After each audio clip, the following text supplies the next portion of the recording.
I'm going to ask Ashley Tedder to join me at the podium. Ashley is a vocational counselor with Johnson County Mental Health Services, and we have a proclamation this morning recognizing Mental Health Awareness Month and Mental Health Awareness Week. And Ashley has a guest with her, which I'll ask her to introduce in just a moment. Mental health is essential to everyone's overall health and well-being. Americans experience times of difficulty and stress in their lives. Prevention is an effective way to reduce the burden of mental health illnesses, and there is a strong body of research that supports specific tools that all Americans can use to better handle challenges and protect their health and well-being. Mental illnesses are real and prevalent in our nation. And with early and effective treatment, those individuals with mental health illnesses can recover and lead full and productive lives. This year's theme is Life with a Mental Illness, which calls on individuals to share that life with mental health illness feels like for them in words, pictures, and video, by engaging their social media posts with hashtag mental illness feels like. So on behalf of the board, I'm pleased to proclaim May 2016 as Mental Health Awareness Month and May 16 through 22, 2016 as Mental Health Awareness Week. So Ashley, I'll present this proclamation to you in recognition and honor of those who provide a wide range of services for those who suffer from a form of mental illness. Would you like to make a comment? Thank you. My name is Ashley Tedder, and I am a vocational counselor at Johnson County Mental Health Center.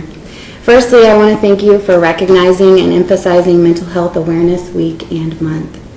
Having the opportunity to see someone grow in the recovery process and being invited to journey with them is truly a gift. Please join me this morning in welcoming Alex as we are gifted with a piece of his recovery story.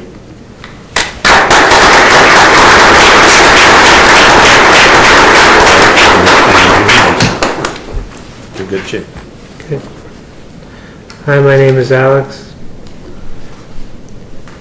There's a great line at the end of a famous hymn, but now I see. I was 16. I was living in Colorado under the care of my family, a psychologist, and a psychiatrist. At the time, my psychologist, a forensic psychologist with over 30 years experience in prisons, hospitals, and the legal system, believed I had the worst case of the illness, schizophrenia, he had ever seen. Over the course of the next 10 years, things gradually morphed and sometimes got stranger. I withdrew from high school twice, had to withdraw from college, took incomplete contracts, lost a tremendous amount of weight, suffered through physical ailments, started losing and shutting out friends and life altogether. I suffered breakdown after breakdown, dragged through death-defying highs, insomnia, death-defying lows, delusions, hallucinations, stupors, and malnutrition due to isolation and depression. Here I am, though, 11 years later, still going, still seeing. Illnesses such as schizophrenia or any form of mental illness, psychotic or otherwise, disrupt lives, throw off schedules, interrupt dreams, relationships, school, jobs, and more often than not, disable. For most, they are an incalculable horror. For families, too, they are exhausting, terrifying, and confusing. When I first moved to Kansas, I was skeptical. I didn't know what Kansas had to offer. But as it turned out, they had case management, transportation, vocational services and rehabilitation, education, cognitive behavioral therapy, supported services, crisis recovery, emergency services, peer support, and services I wasn't aware even existed anywhere, all of which are necessary for people afflicted with such illnesses to stimulate recovery. At present, my illness has changed and I'm in remission. Sure, I have hills and bumps, but nothing like it used to be. And with the importance of things like medication compliance, keeping busy, therapy, school, and goal-oriented behavior, I stand before you as a 27-year-old man who, if he could, would tell his old psychologist that while there is no worse than mental illness, for we all have struggles unique to us as individuals, there are certainly things we can strive for, namely the best from within and the best we can do with what we've been given to strive to achieve our dreams. And yet, the adult can emerge nearly a third of a lifetime later and say thank you to his beloved parents, family, friends, and longtime caregivers, and proclaim, "Now I see." Thank you. And thank you for everything, Johnson County Mental Health and CSS.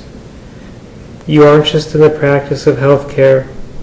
You are in the practice of giving people their lives back and bringing about phenomenal change within lives and within the community.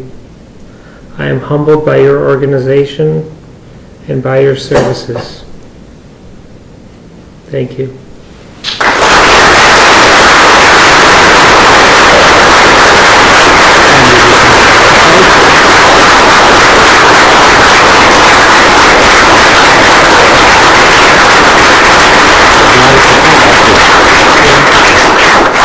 Well, Alex, thank you very much for sharing your story.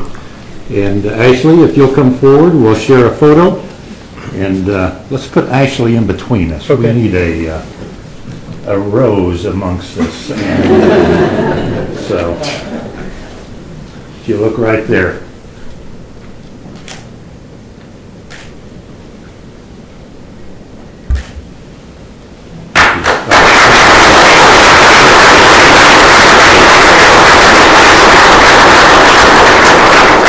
Well, let me add, Director Tim DeWeese is here this morning. If I remember the number correctly, last year, Johnson County Mental Health served over 9,000 clients. Many of those were uninsured or underinsured. And in support of our mental health agency, local tax dollars, supporting those who did not have insurance amounted to over $6 million last year. That's a commitment. That's important to those that we serve in our community. And I would just throw in an editorial.